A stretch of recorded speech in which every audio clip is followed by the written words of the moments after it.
Hey everybody, hope all is well. Welcome to another video. In this video, I happen to have, which I don't get too often, some FFG ships in various stages of construction. And like I said, I don't get too many chances to have ships lying around like this. So I just thought while I have this opportunity, let me make this video here and just show you the different stages. And along with the FFGs, most of the other ships are built like this too. There may be a few different changes here and there, but for the most part, they're all built in a similar fashion. So just to start off, I guess we'll call it phase one is the actual wood that gets used for the hull. And what this is a 3/4 inch common board. It's an inch and a half. It's inch and a half this way, 3/4 of an inch this way. And one reason why I like to use it is, for one, it's already seasoned. It's prepared pretty well. It's all, it comes nice and straight, minimal sanding needed, and real easy to work with when it comes to making these ships. And another reason why I like to use it is just the dimensions itself. If you take four of these 3/4 inch stacks of wood, uh, that gives me the 3 inches that I need. Most of these ships, I want to say like well over 90% of them, scale wise at 200 scale anyway, end up being around the 3 inch mark.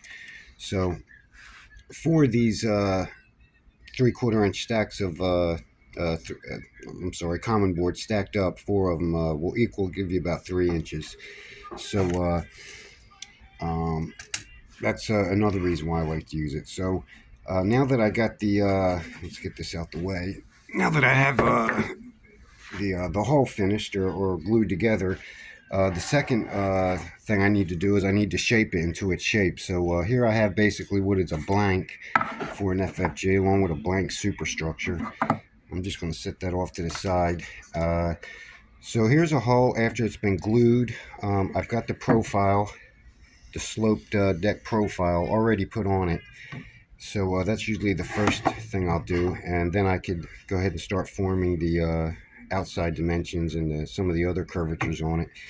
And like, once again, four stacks of wood. It's about 3 inches, and it's, most of these ships, like I said, they need to be about 3 inches wide, from Adams class cruisers, all the Knox class frigates, all the FFGs I make, a lot of the other ships of similar size. They're all many different lengths, but for the most part, they all similar size. And if I need to make it a little wider or smaller, I could, in between these stacks of wood, you can always put in a what do I have here for a demonstration? Sometimes if I need to be a little wider, I'll put in a paint stick in between the parts. That'll give me another 1/8 inch. Some of the cruisers, they're a little bit wider. Want to get it to a bigger size ships, they might need to be a little bit wider, so that's what I'll do.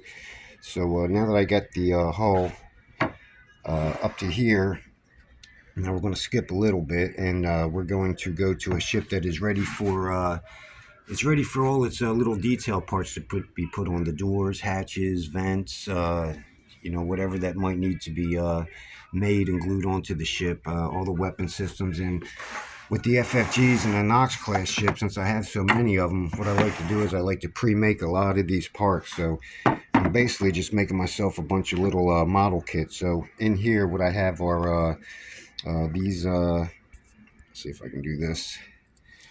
These will be future 3-inch guns. I got a little sawdust in here. I really need to build this box up. About once every 4 or 5, maybe twice a year or so, I build this box up and I just start making parts. These are parts that I use for the motor whaleboat, and these are for the antennas. This part right here. Where am I at? I'm out of focus. I'm sorry. These will become the little movable antennas for the back and stuff like that. So anyway, about every 4 or 5 months, I got to break down and make some parts. So I'm about to do that pretty soon because I am running out. So now that we have the ship outfitted with all its little parts, we're up about here. I'm sorry for that finger getting in the way. And here's the ship just about ready for final detail. All the parts are made for it, are glued on. Not everything. I still have to do the anchor parts and We'll get that done next. A few more things left to paint on it, but for the most part, it's ready for final detailing. And final detailing basically consists of all of the little photo etch parts, flags. The ship needs to be clear coated afterwards, and we'll finish putting all the little parts on it that make it an FFG. And that's about how an FFG goes together. And like I said, most of the other ships are built in similar manner, but because I have so many FFGs to build, I tend to make I try to make like about 6 at a time. Like I'll cut out 6 holes and maybe start making parts for at least 6. So every so often, they might end up a little bit different. So, but for the most part, that's about how it's done. And I know I just kind of briefly skipped over a few things, but that's what's going on right now for right now. So I'm going to go ahead and get some more work done. I'll have some more updates for you guys coming up soon. I'm sorry, I'm very behind. I understand. I'm behind on shipping. I'm behind on making the ships themselves. I'm behind on posts, videos, all that stuff. So once these holidays get over with, I'm hoping to get back on track with these things. So hope you all have a good day. Hope you all had a good holidays, and I'm out of here for right now. I'll talk to y'all later. Bye bye.